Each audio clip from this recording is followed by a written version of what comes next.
Hello student, सभी प्यारे विद्यार्थियों को प्यार भरा नमस्कार। और मैं आपका प्यारा जितेंद्र वानी जीएस सर। आज के सेशन बच्चों हम लोग हमारा एक नया टॉपिक जो काफ़ी इम्पोर्टेंट भी है, जैसे हम बोलते हैं क्या, थर्मोडायनेमिक्स, दैट इज ऊष्मागतिकी। थर्मोडायनेमिक्स, और जिसे हम बुलाते हैं क्या हिंदी में, आप तो हिंदी में लिखेंगे बेटा ऊष्मागतिकी। थर्मो का मतलब है आपका क्या, ऊष्मा, हीट, मोशन, जो भी बोले, और डायनेमिक्स का मतलब होता है क्या, मोशन।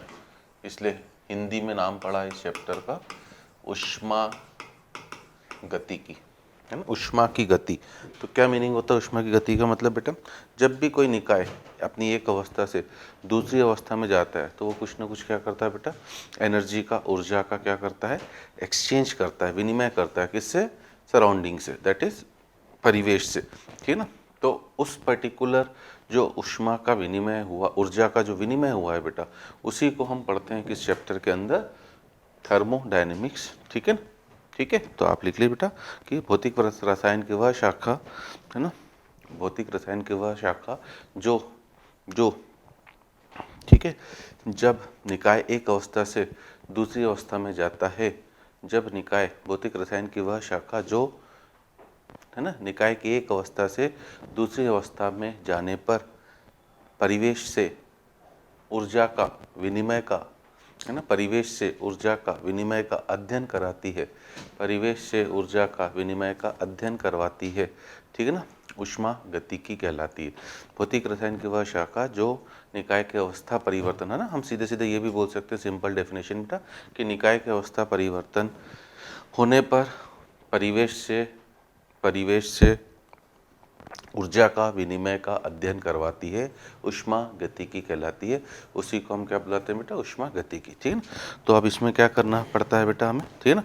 ऊष्मा गतिकी में बेसिकली हमें फर्स्ट लॉ ऑफ थर्मोडायनेमिक्स, ऊष्मागतिकी का प्रथम नियम, सेकेंड लॉ ऑफ थर्मोडायनेमिक्स, ऊष्मागतिकी का द्वितीय नियम, थर्ड लॉ ऑफ थर्मोडायनेमिक्स, ऊष्मागतिकी का तृतीय नियम, है ना।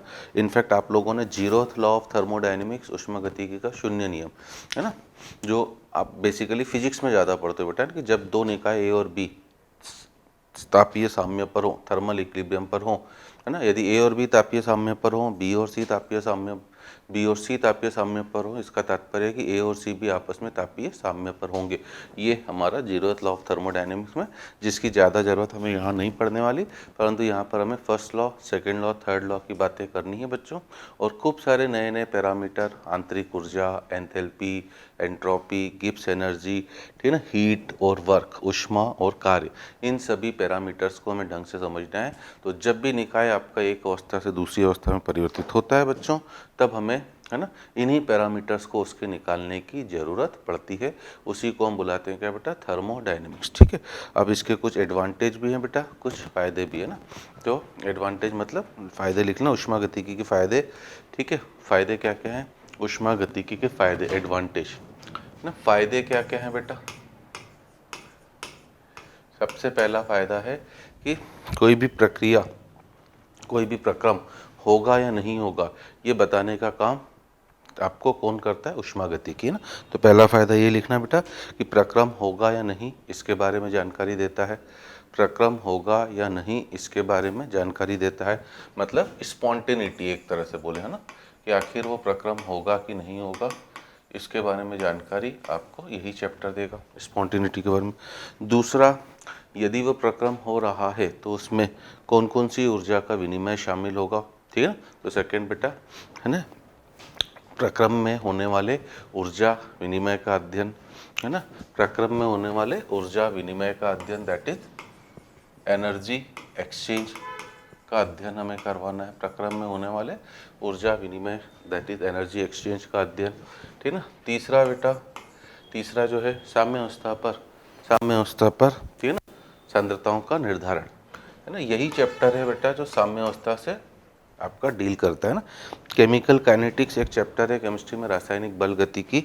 और रासायनिक बल गतिकी जो होता है बच्चों, है ना, रासायनिक बल गतिकी जो होता है वो आपका संबंध रखता है किससे, दर से बेटा, ठीक है ना।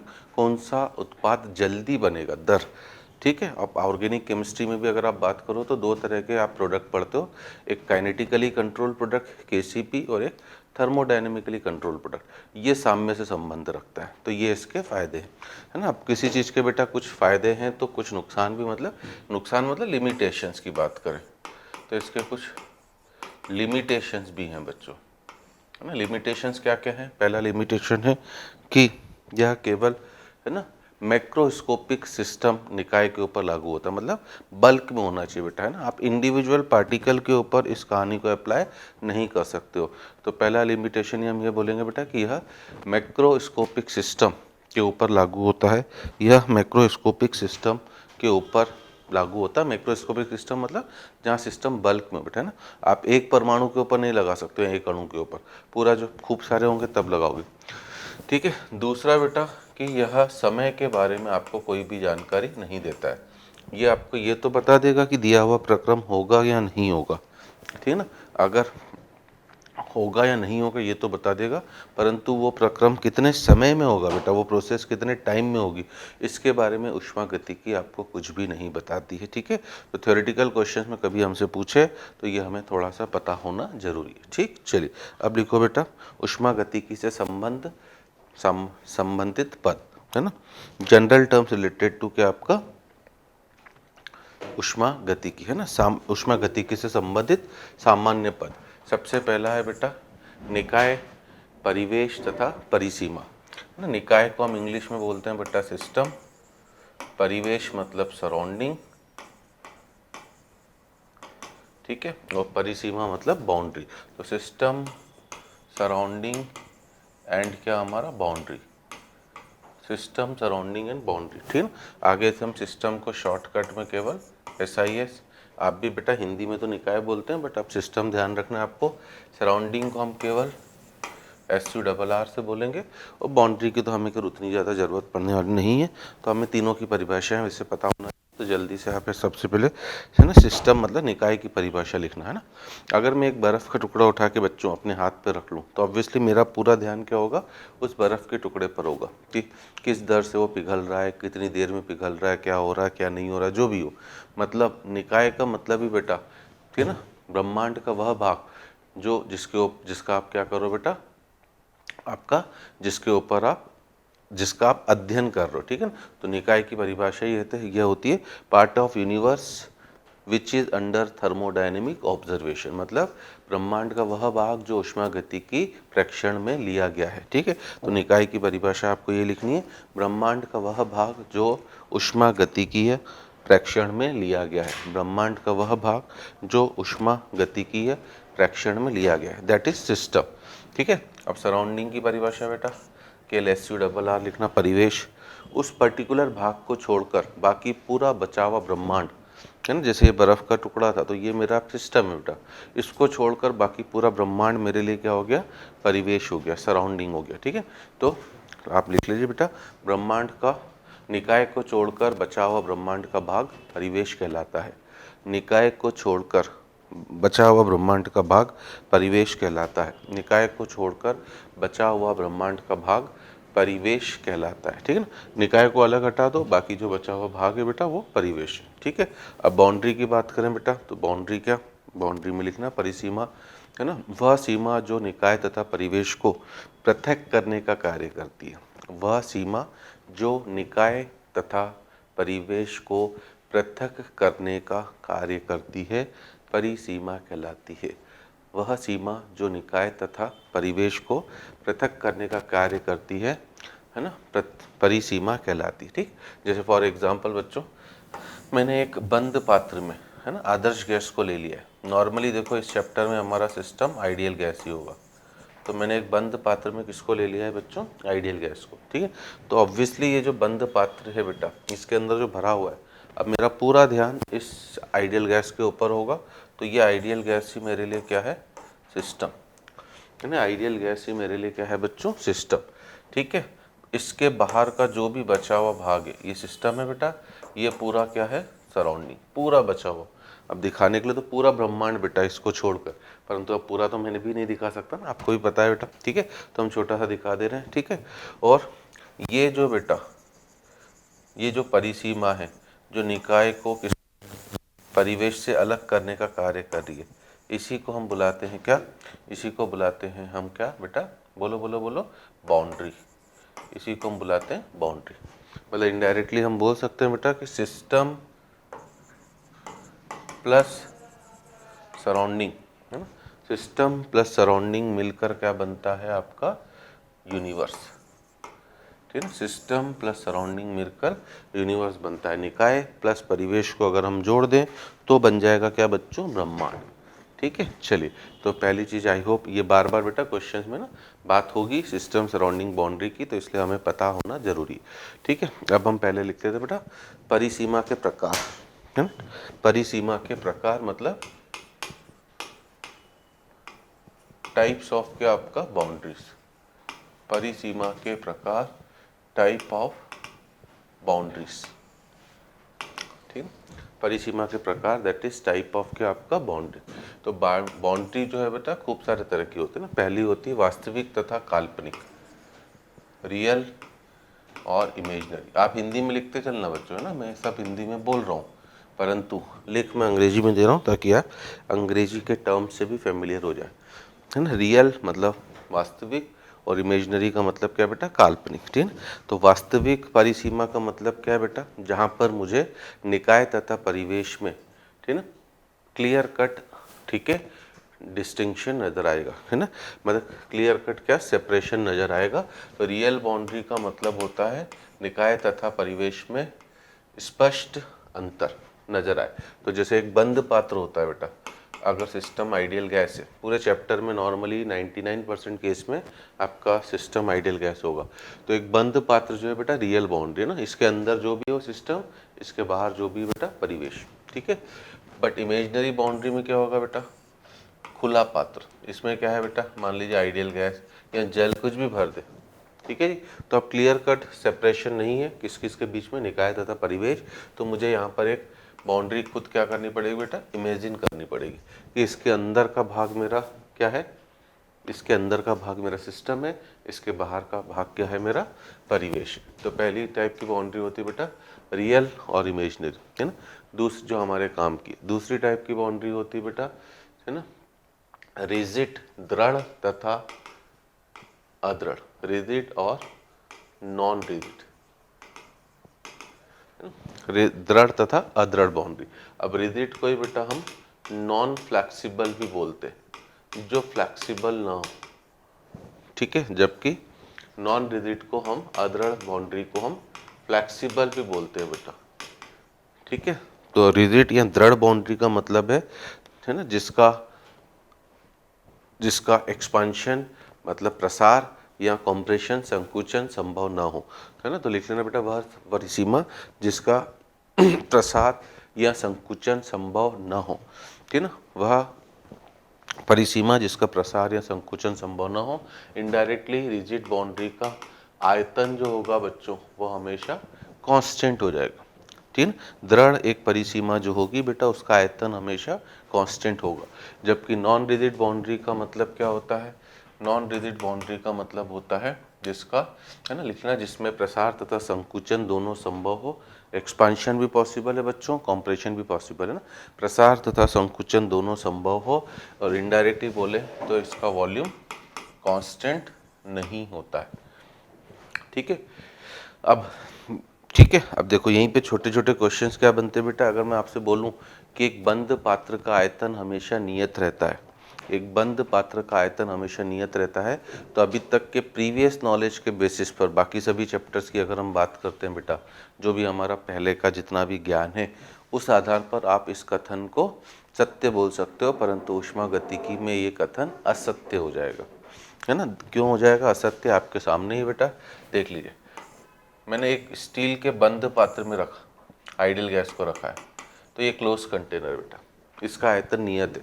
परंतु अगर मैंने आइडियल गैस को बच्चों, है ना, अगर मैंने आइडियल गैस को पिस्टन फिटेड सिलेंडर में रख लिया है, पिस्टन फिटेड सिलेंडर में, तो अब आपको भी पता है बेटा ये पिस्टन ऊपर नीचे जा सकता है। कहने को तो ये भी बंद पात्र है ना, कहने को ये भी बंद पात्र है, परंतु यहाँ पर पिस्टन ऊपर नीचे आपका मूव कर सकता है बेटा। इस वजह से अभी जो मैंने एक कथन बोला आपसे कि एक बंद पात्र का आयतन हमेशा नियत रहता है, ये एक गलत स्टेटमेंट है ना। ये क्या है? गलत स्टेटमेंट। हमें बंद दृढ़ पात्र बोलना चाहिए। तो इसलिए अब इस चैप्टर में ये छोटी छोटी चीज़ें बाय डिफ़ॉल्ट देखो गलत, देखो बाय डिफ़ॉल्ट मतलब अगर किसी क्वेश्चन में कुछ क्लियर कट न लिखा हो तो हम बंद पात्र को हमेशा रिजिड ही मान के चलते हैं। जैसे इस रूम की बाउंड्री बेटा जिसमें मैं पढ़ा रहा हूँ, या आप जिस रूम में पढ़ रहे हो, वो एक दृढ़ परिसीमा है, रिजिड बाउंड्री है, क्योंकि हमें पता है दीवारों का एक्सपांशन और कॉम्प्रेशन पॉसिबल नहीं है बेटा, है ना। ऐसा नहीं हो सकता कि मेहमान आए तो एक रूम को बड़ा कर दें दूसरे को छोटा कर दें, इतना संभव नहीं। तो एक अगर मैं बोलूँ कि हवा एक कमरे में है तो वो एक दृढ़ बाउंड्री परिसीमा का एग्जाम्पल हो गया। परंतु अगर मैं गुब्बारे में हवा भरूं बेटा, तो गुब्बारे में जब हवा भरी जाती है तो बाउंड्री फैल भी सकती है और सिकुड़ भी सकती है, दोनों संभव होती हैं, संभावना है ना। तो ये छोटी छोटी चीज़ें हैं जो आपको यहाँ पर याद रखना है बेटा। थर्ड टाइप की बाउंड्री होती है बेटा परमिएबल, है ना, तथा नॉन परमिएबल, मतलब पारगम्य तथा अपारगम्य। परमिएबल पारगम्य तथा, है ना, अपारमेबल, नॉन परमिएबल।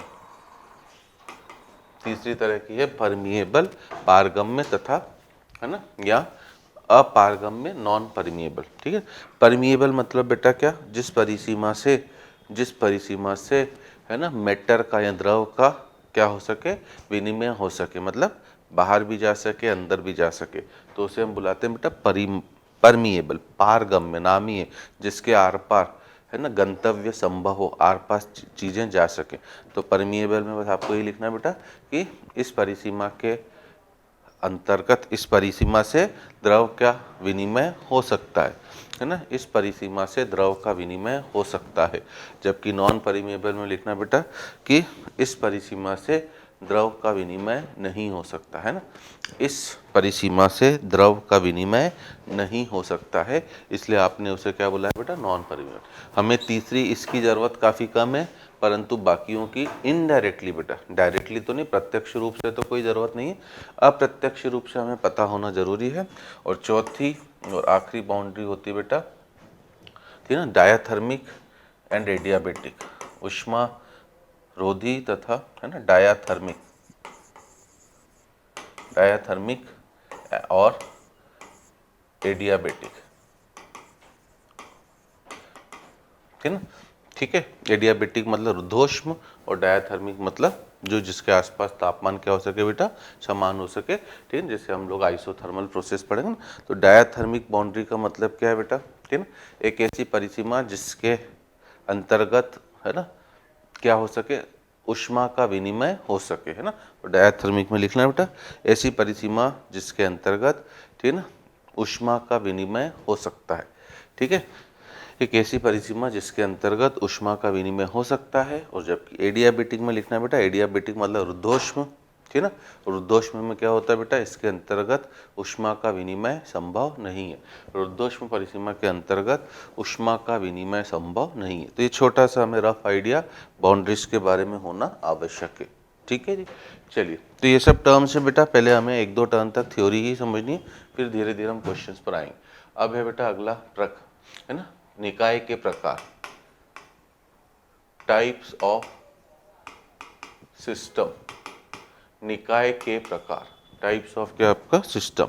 अब सिस्टम, है ना, खूब सारे प्रकार के होते हैं निकाय के। पहला है बेटा खुला निकाय, ओपन सिस्टम। आप हिंदी में लिखते चलना, इंग्लिश में लिखना हो तो अच्छी बात है बेटा। तो पहला टाइप का है खुला निकाय, ओपन सिस्टम। ठीक है। क्या मतलब होता खुला निकाय का? मतलब इसमें जो परिसीमा होगी बेटा वो खुली होगी, ओपन है, इमेजिनरी है एक तरह से, मतलब द्रव तथा, है ना, किसका? ऊष्मा, एनर्जी, मतलब एनर्जी बोले, ऊर्जा, द्रव तथा ऊर्जा दोनों का क्या हो सकता है बेटा? विनिमय हो सकता है। तो खुले निकाय की परिभाषा आपको ये लिखना है बेटा कि वह निकाय जो परिवेश से द्रव तथा ऊर्जा दोनों का विनिमय करता है। वह निकाय जो परिवेश से द्रव तथा ऊर्जा दोनों का विनिमय करता है। मतलब इसमें, है ना, मैटर का भी, मैटर मतलब द्रव बच्चों, इसका भी एक्सचेंज होगा। ठीक है। साथ ही साथ क्या होगा बेटा? एनर्जी का भी एक्सचेंज होगा। एनर्जी का भी एक्सचेंज होगा। ठीक है, अब एनर्जी बेटा कार्य भी हो सकती है और ऊष्मा भी हो सकती है ना।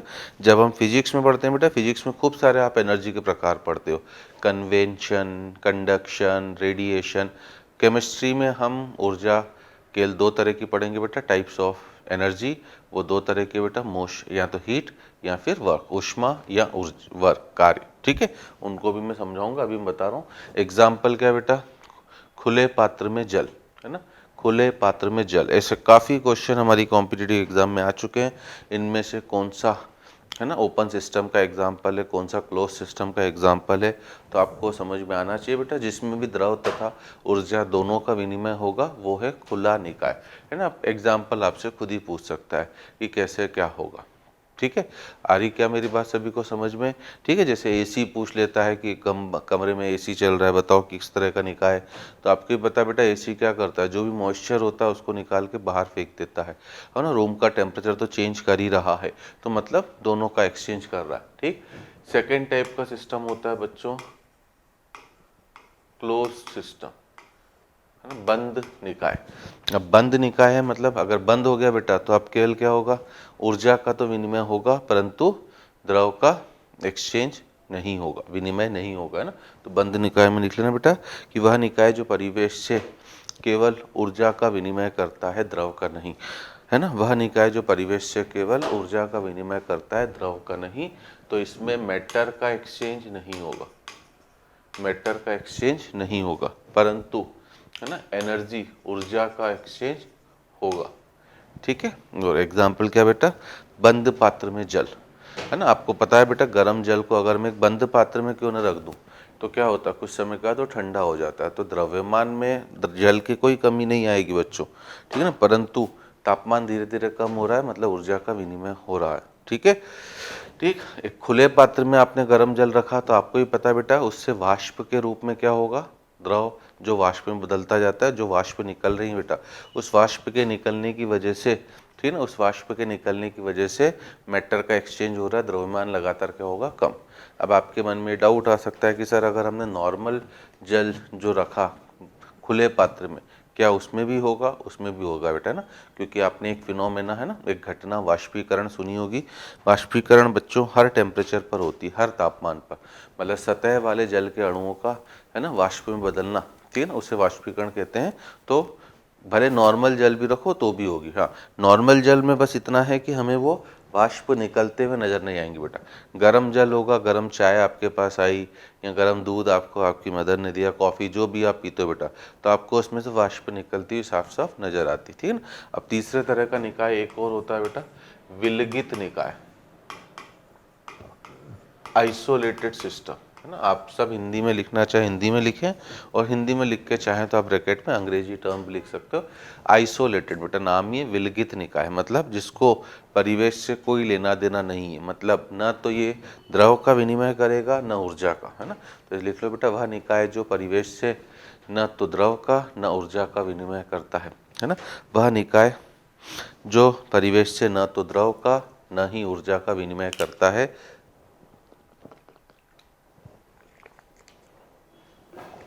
विलगित निकाय कहलाता है। मतलब इसमें मैटर का भी एक्सचेंज नहीं होगा और साथ ही साथ बच्चों एनर्जी का भी एक्सचेंज नहीं होगा, दोनों का नहीं होगा ना। ठीक है, अब इसका एग्जांपल अगर कोई मुझसे पूछे तो क्या बोलूँगा बेटा कि, है ना, थर्मस फ्लास्क में जल। अगर मैंने गर्म जल को थर्मस फ्लास्क में ले लिया बेटा, देखिए 100% तो विलगित निकाय कभी भी संभव नहीं है। अगर 100% विलगित निकाय होता बेटा तो जो हमने थर्मस फ्लास्क में एक बार मिल्टन विल्टन का अच्छी कंपनी का, उसमें एक बार आपने जो जल भर दिया बेटा, जिंदगी भर वो जल फिर उसी तापमान पर होना चाहिए, परंतु आपको भी पता है ऐसा नहीं होता बेटा। हाँ, अच्छा थर्मस फ्लास्क होगा तो 24, है ना, एक दिन तक 24 घंटे तक वो झेल लेता है, परंतु तब भी बेटा टेस्ट में अंतर आ जाता है ना। चाय रखो दूध रखो वो वैसा टेस्ट नहीं देता जो गरम गरम होता है, तो वो भी आपको पता होगा। ठीक है, परंतु हम प्रैक्टिकली देखो, हमें कोई सवाल 24 घंटे तक तो ना करना बेटा, हमें तो 1-2 मिनट में सवाल हल करना है। उस 1-2 मिनट तक हम हमारे निकाय को विलगित निकाय मान सकते हैं, तो ये हमें पता होना जरूरी है बेटा। और अब आप बड़ी आसानी से पहचान सकते हो कि कौन सा निकाय किस तरह का होगा। ठीक है, चलिए अब लिखो बेटा हमारा क्या है ना, अगली चीज। तो ये सब पहले टर्म्स को समझना, स्टेट ऑफ सिस्टम, है ना, निकाय की अवस्था, नहीं, पहले हम लिखते हैं बेटा स्टेट वेरिएबल्स, अवस्था चर। स्टेट मतलब अवस्था, वेरिएबल्स मतलब चर, नहीं स्टेट वेरिएबल्स। ठीक है, तो इसका मतलब क्या बेटा, स्टेट वेरिएबल्स का निकाय के वह मापनीय गुणधर्म, मीजरेबल प्रॉपर्टी, जिन्हें आप माप सकते हो बेटा, जिनसे आप किसी निकाय की अवस्था को बताते हो। ठीक है ना, ठीक है, तो इसमें लिख लेना बेटा, निकाय के वह मापनीय गुण जो निकाय की अवस्था के बारे में जानकारी देते हैं। निकाय के वह मापनीय गुण जो निकाय की अवस्था के बारे में जानकारी देते हैं। ठीक है, निकाय के वह मापनीय गुण जो निकाय की अवस्था के बारे में जानकारी देते हैं बेटा। और ठीक है ना, आप परिभाषा इंग्लिश में सुनना चाहें, measurable properties of the system which are necessary to define state of system.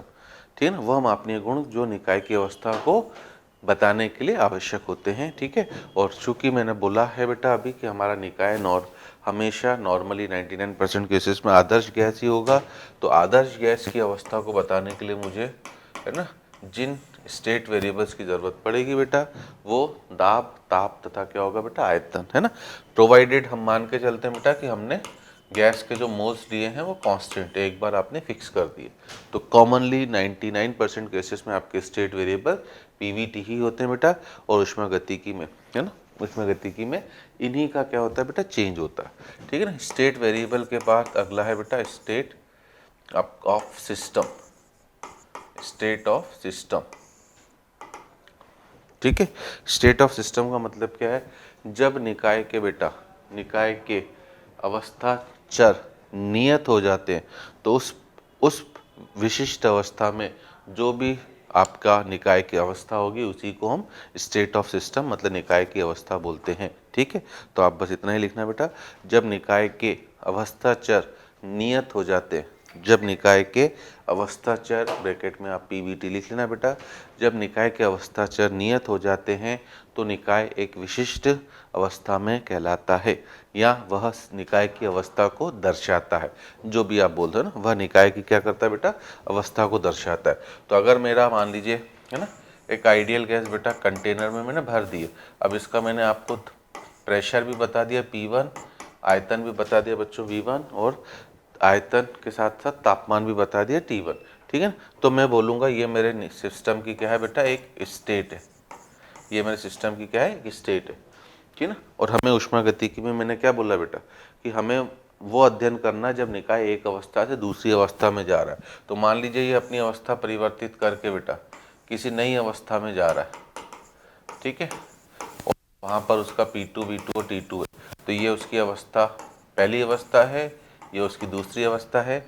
इस अवस्था से उस अवस्था में जाने पर इसने परिवेश के साथ कितना, है ना, ऊर्जा का विनिमय करा है बेटा, ठीक है ना, एनर्जी का एक्सचेंज जो हुआ है उसी को हम स्टडी करते हैं इस चैप्टर में। तो आई होप, है ना, अवस्था चर क्या होते हैं और निकाय की अवस्था क्या होती है आपको समझ में आ गया है। ठीक, चलिए आगे बढ़े बेटा। अब लिखो बेटा थर्मोडायनेमिक, है ना, प्रॉपर्टीज, ऊष्मा गतिकीय गुणधर्म, थर्मोडायनेमिक प्रॉपर्टीज, ऊष्मागतिकीय गुणधर्म। हमारे पास दो तरह की थर्मोडायनेमिक प्रॉपर्टीज होती हैं बच्चों, है ना। पहली होती है बेटा, इसके ऊपर काफी क्वेश्चन आए हैं, एक्सटेंसिव प्रॉपर्टी। पहली होती है बेटा एक्सटेंसिव प्रॉपर्टी, पहली होती है क्या बच्चों, एक्सटेंसिव प्रॉपर्टी, पहली होती है एक्सटेंसिव प्रॉपर्टी। ठीक है जी, तो एक्सटेंसिव प्रॉपर्टी मतलब, और एक पहली होती है बेटा एक्सटेंसिव, दूसरी भी बता दो इंटेंसिव, इंटेंसिव प्रॉपर्टी। ठीक है, एक्सटेंसिव प्रॉपर्टी मतलब बच्चों जो निकाय के मात्रा के ऊपर, है ना, निकाय में उपस्थित द्रव की मात्रा के ऊपर निर्भर करती है ना। तो एक्सटेंसिव प्रॉपर्टी का मतलब है ना, हिंदी में बेटा इसका शब्द मुझे ध्यान नहीं है, आप एक बार देख लीजिएगा, आपको एनसीईआरटी बुक या सभी में गिवन होगा, मुझे हिंदी एक्सटेंसिव का नहीं पता है। ठीक है, परंतु आप आसानी से इसे ढूंढ लेंगे। ठीक है जी, तो एक्सटेंसिव का मतलब लिखना बेटा, वह गुणधर्म जो निकाय में उपस्थित द्रव की मात्रा के ऊपर निर्भर करते हैं। वह गुणधर्म जो निकाय में उपस्थित द्रव की मात्रा के ऊपर निर्भर करते हैं। पहली परिभाषा बेटा जो आपको गिवन होती है बुक्स में वो यही है, ठीक है ना। परंतु इससे कई बार क्या होता है बच्चों कि हम कई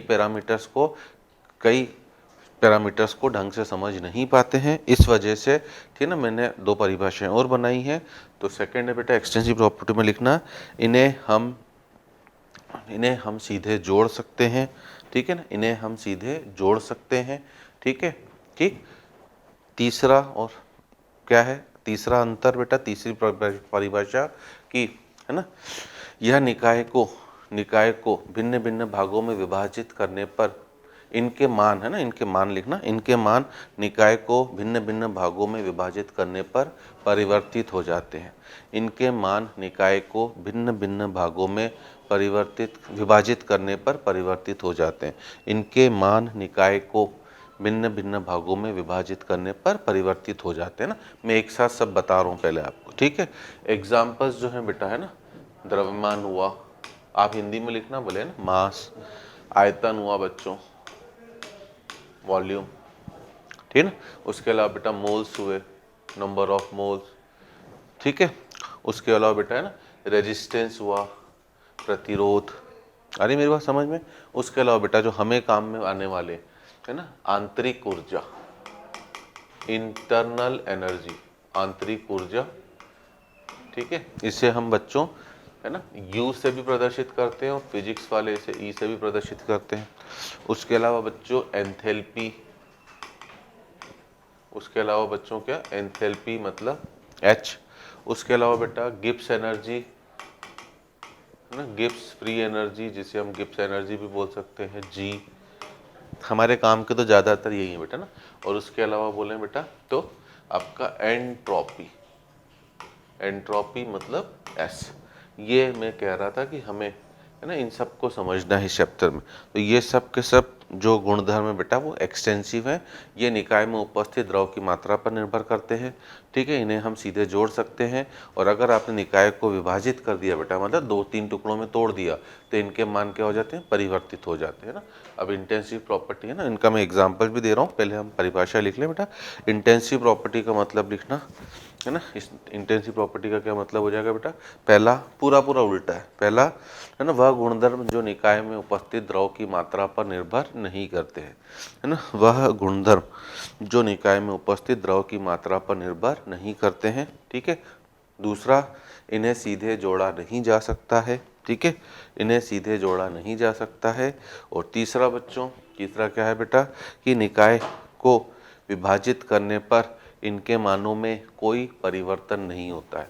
निकाय को विभाजित करने पर इनके मानों में कोई भी परिवर्तन नहीं होता है, ठीक है जी। अब इसके एग्जाम्पल बेटा, है ना, इसके एग्जाम्पल बेटा प्रेशर मतलब दाब,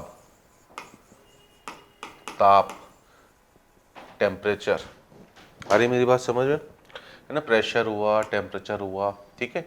इसके अलावा बेटा आपका जितने भी नियतांक है, जैसे द्रव का क्वथनांक, बॉइलिंग पॉइंट, मेल्टिंग पॉइंट, है ना, रेजिस्टेंस तो आपने वहाँ लिखा है बेटा, बट विशिष्ट प्रतिरोध जिसे आप प्रतिरोधकता बोलते वो हुआ।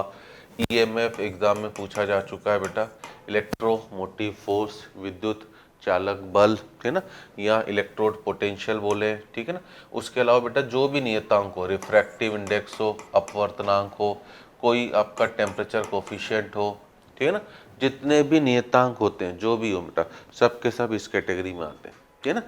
क्योंकि आप खुद देख लीजिए बेटा, अब मैं आपको समझाने की कोशिश करूं, है ना, पहला वाला अंतर, है ना, परिभाषाएं तो मैंने लिखा दी बेटा, अब मैं आपको समझाने की कोशिश करूं। क्या समझाने की कोशिश करोगे सर, हमें तो सब समझ में आ गया, इतनी तो आपने क्लियर कट इतनी प्यारी परिभाषा बताई है, परंतु बेटा तब भी मैं समझाने की कोशिश जरूर करूंगा, क्योंकि कॉम्पिटिटिव एग्जाम में बेटा इस छोटे से टॉपिक के ऊपर काफ़ी बार क्वेश्चन आ चुके हैं और कई बार बच्चे गड़बड़ कर देते हैं ना।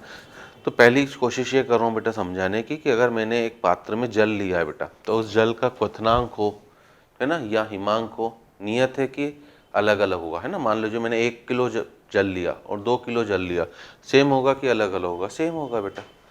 होगा कि नहीं होगा, उसका प्रेशर भी सेम है, टेम्परेचर भी सेम है, तो इसलिए हमने बोला है कि वह गुणधर्म जो निकाय में उपस्थित द्रव की मात्रा पर निर्भर नहीं करते हैं। इसलिए मैंने अंग्रेजी में ही बताया बेटा इंटेंसिव, मतलब ये इंडिपेंडेंट है, स्वतंत्र है, निकाय में द्रव की मात्रा से इन्हें कोई भी लेना देना नहीं है, ये इंडिपेंडेंट है। क्या इतनी कहानी मेरी सभी को समझ में आई? ये पहली परिभाषा है ना। परंतु उस पात्र में मैंने कितना जल लिया बेटा, तो मुझे द्रव्यमान तो अलग अलग होगा बेटा दोनों पात्रों का, ठीक है ना। आयतन दोनों का अलग अलग होगा, दोनों में मोल की संख्या अलग अलग होगी, है ना। दोनों की आंतरिक ऊर्जा, एंथैल्पी, जो भी पैरामीटर सब अलग अलग होंगे। जो अलग अलग हैं बेटा मतलब इनडायरेक्टली वो द्रव की मात्रा पर निर्भर कर रहे हैं, ठीक है ना। और वो द्रव की मात्रा पर निर्भर कर रहे हैं इसलिए एक्सटेंसिव है, और जो निर्भर नहीं कर रहे हैं वो इंटेंसिव है ना। दूसरी चीज़ बेटा मैंने दूसरा अंतर बोला है कि इन्हें सीधे जोड़ा जा सकता है ना। सीधे जोड़ा जाने से मतलब क्या है, मान लीजिए पहले वाले में मास m1 है बेटा, दूसरे वाले में मास m2 है, ठीक है। पहले वाले का तापमान कुछ आपका T है, दूसरे का भी T है। अगर मैं दोनों को जोड़ दूं बेटा तो आयतन हुआ, द्रव्यमान हुआ, मोल हुए, ये तो जुड़ जाएंगे सीधे। पहले में मान लो m1 है, दूसरे में m2 है द्रव्यमान, दोनों को एक तीसरे पात्र में मिला दिया तो कुल द्रव्यमान में कितना बोल दूंगा बेटा, m1 प्लस m2, है ना। मोल क्या बोल दूंगा बच्चों, n1 प्लस n2, ठीक है। आयतन क्या बोल दूंगा, v1 प्लस v2। परंतु क्या मैं तापमान बोल सकता हूँ कि पहले वाले का T था, दूसरे वाले का T है, तो मिलाने का 2T हो जाएगा। तो अगर ऐसा होने लग जाए बच्चों तो फिर तो है ना, दुनिया में सबसे ज़्यादा फाइट तो एनर्जी की ही तो चल रही बेटा, है ना। तेल की और एनर्जी की, सोलर एनर्जी, ये एनर्जी वो एनर्जी। आप तो ऐसे ही घर बैठे बैठे एनर्जी उत्पन्न कर रहे हो बेटा। T तापमान वाले को T तापमान वाले से मिलाया 2T हो गया, फिर उसमें T तापमान वाला और मिलाया 3T हो गया। तो ऐसा तो कभी नहीं होने वाला बच्चों, हम सभी को पता है, इसीलिए हमने ये बोला है ना। और तीसरा बेटा जो जोड़ने की बात है वही विभाजित करने की भी बात है, कि अगर आप विभाजित कर दोगे, मान लो मेरे पास 1 किलो जल है बेटा, उसको मैंने 5 समान भागों में विभाजित कर दिया, तो सब में द्रव्यमान अलग अलग हो गया, आयतन अलग अलग हो गया, मोल अलग हो गया, परंतु सबका तापमान समान रहेगा, सबकी मोलरता हो, नॉर्मलता हो, है ना। तो यहाँ पर आपका कंसंट्रेशन भी आ सकता है बेटा। तो आपको अगर किसी, है ना, कई बार क्या होता है बेटा कि बुक्स में केवल पहली परिभाषा लिखी होती, द्रव्यमान के ऊपर निर्भर, द्रव्यमान से स्वतंत्र, तो उससे बच्चा समझ नहीं पाता है। तो इसीलिए मैंने तीनों परिभाषाएं लिखा दी। आप दूसरी तीसरी से भी इन कहानियों को समझ सकते हो। क्या मेरी बात आई सभी को समझ में? ठीक है जी। अब यहाँ पर एक चीज़ और विशिष्ट अच्छी चीज़ बता दूं बेटा, है ना, कि आयतन तो एक एक्सटेंसिव प्रॉपर्टी है बच्चों, परंतु अगर मैं आपसे मोलर वॉल्यूम पूछूं, मोलर वॉल्यूम, ठीक है, तो वो आपका इंटेंसिव हो जाता है। क्यों? क्योंकि जब आपने मोलर शब्द लगा दिया बेटा, तो मोलर का मतलब आपने फिक्स कर दिया है कितने मोल का, 1 मोल।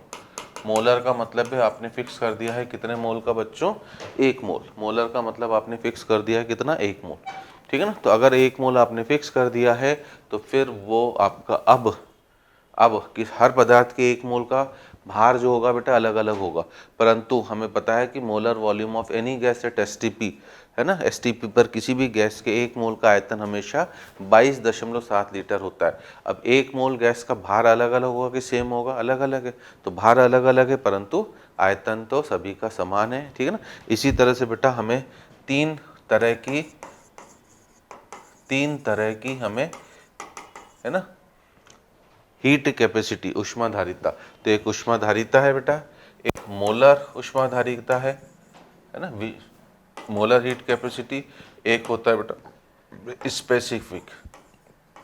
स्पेसिफिक हीट कैपेसिटी, है ना, विशिष्ट ऊष्माधारिता। तो इसमें भी देखो आपसे पूछ सकता है कि हीट कैपेसिटी की बात करूं बेटा, हीट कैपेसिटी तो एक्सटेंसिव प्रॉपर्टी है, परंतु मोलर या स्पेसिफिक हीट, है ना, मोलर मतलब 1 मोल के लिए और स्पेसिफिक मतलब 1 ग्राम के लिए, ये दोनों की दोनों ही बेटा आपकी होती इंटेंसिव प्रॉपर्टी। तो हमें पहली शिक्षा क्या मिल रही बेटा, पहली शिक्षा ये मिल रही है कि किसी भी जो प्रॉपर्टी एक्सटेंसिव हो, है ना, अगर उसके आगे मैंने मोलर या स्पेसिफिक शब्द डाल दिया तो उसके बाद वो इंटेंसिव बन जाती है। ये आप नीचे नोट बना के लिखें बेटा, ठीक है ना, कि, है ना, किसी भी इंटेंसिव प्रॉपर्टी के आगे मोलर, है ना, या मोलर या स्पेसिफिक का मतलब विशिष्ट, ठीक है ना। तो स्पेसिफिक का मतलब है विशिष्ट, मोलर या विशिष्ट शब्द लगाने पर, ठीक है ना, वह गुणधर्म इंटेंसिव हो जाता है। है ना। अगर वो एक्सटेंसिव गुणधर्म है तो उसके आगे आप मोलर या विशिष्ट लगा दो बेटा, तो वह इंटेंसिव हो जाता है। वह क्या हो जाता है आपका इंटेंसिव, ये आपको ध्यान रखना जरूरी है। जैसे आयतन एक एक्सटेंसिव है और मोलर आयतन एक आपका इंटेंसिव गुणधर्म बन जाता है। ठीक है, पहली शिक्षा, पहला नोट है हमारे लिए, क्योंकि हमसे इसके ऊपर क्वेश्चन आने के प्रकार चांस है ना। जितनी चीज़ें हम पढ़ रहे हैं बेटा थ्योरेटिकल चीज़ें, आगे तो सवाल आ जाएंगे, परंतु इस चैप्टर में थ्योरेटिकल क्वेश्चन भी बनते हैं, है ना। कि निकाय की अवस्था का क्या मतलब है, अवस्था चर से क्या मतलब है, निकाय के प्रकार, परिसीमा के प्रकार, निकाय क्या होता है, सब चीज़ें हमें पता होना जरूरी है। और दूसरा है बेटा कि दो एक्सटेंसिव गुणधर्मों का अनुपात, है ना, दो एक्सटेंसिव गुणधर्मों का अनुपात इंटेंसिव गुणधर्म होता है ना। दो एक्सटेंसिव गुणधर्मों का अनुपात इंटेंसिव होता है। जैसे घनत्व बेटा, तो घनत्व आपका जो डेंसिटी होता है बेटा इंटेंसिव है ना। आपको भी पता है, ये पेन है, अगर मैं इसे 4 टुकड़ों में भाग दूं तो हर एक भाग का घनत्व बदल तो ना जाएगा बेटा, सबका सेम ही रहेगा, तो इंटेंसिव गुणधर्म हो गया। तो घनत्व आखिर किस किस का अनुपात है बेटा, द्रव्यमान बटे आयतन। अब द्रव्यमान भी एक्सटेंसिव है, आयतन भी एक्सटेंसिव है, परंतु घनत्व जो है वो इंटेंसिव है ना। या मैं मोलरता की बात करूं बेटा, मोलरता क्या होती है, नंबर ऑफ मोल्स बटे आयतन। नंबर ऑफ मोल्स भी एक्सटेंसिव है, आयतन भी एक्सटेंसिव है, परंतु मोलरता एक किस तरह का गुणधर्म हुआ बच्चों, इंटेंसिव। ठीक है, तो ये हमें ध्यान रखना है बेटा, इसके ऊपर क्वेश्चन आने के कुछ प्रगाढ़ चांस हैं। ठीक है जी, तो आज का छोटा सा सेशन बेटा मैं इतना ही रखूंगा, छोटे छोटे सेशन ही रखेंगे ताकि हमें कॉन्सेप्ट समझ में आए। तो इसके आगे की कहानियों को आप पढ़ के आइएगा, ठीक है ना, इन चीज़ों को, और आगे की कहानियों को हम नेक्स्ट सेशन में बढ़ाएंगे आगे। तब तक के लिए बच्चों बाय बाय।